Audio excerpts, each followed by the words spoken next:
So this gets kind of going back to the gentleman in the back, first question, which is how do we do any of this stuff? And this kind of starts now bleeding in from client acquisition, which is more on the marketing side of the house, to somewhat on the sales, right?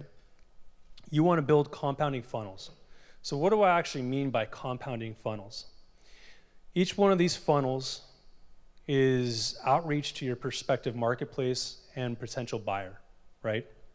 Whether that's you're marketing yourself at a trade show, you're going to, a college campus for, first week of school, and you're marketing yourselves there to try and get people on, to, trade journals, to blogs, to whatever else, right? And what they do is, if you do proper compounding funnel, each one of these, you'll have one person transcending balance between all these different touch points, right? And when you talk to like a traditional salesperson, they always talk, it takes about 6 to 10 touch points until you actually get a person to buy. And that's what you want to try and create. What kind of different outreach can we do? And it depends from, consumer to enterprise, what type of product it is. What can we do to try and maximize this segmentation? And that goes back into some of the topics that we were just talking about, which is how do we segment this out in cohort?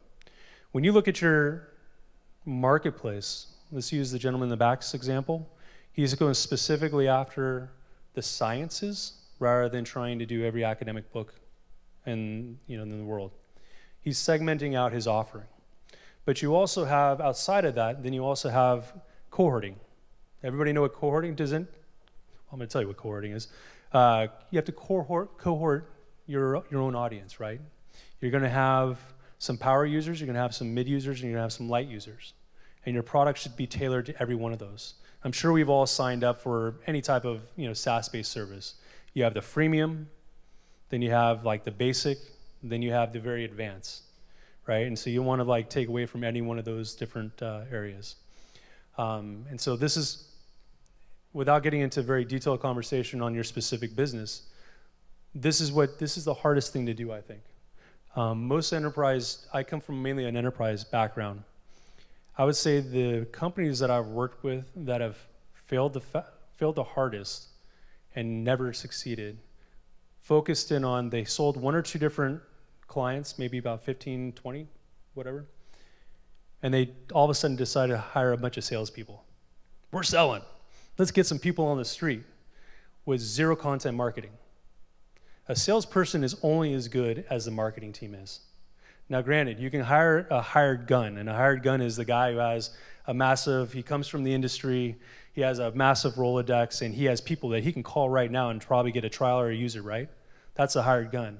But they're only good as their Rolodex and what happens after that Rolodex, right? And so you really need to focus in on being solid content marketers. And that's going to vary in terms of the different methodologies and vehicles depending on your own industry.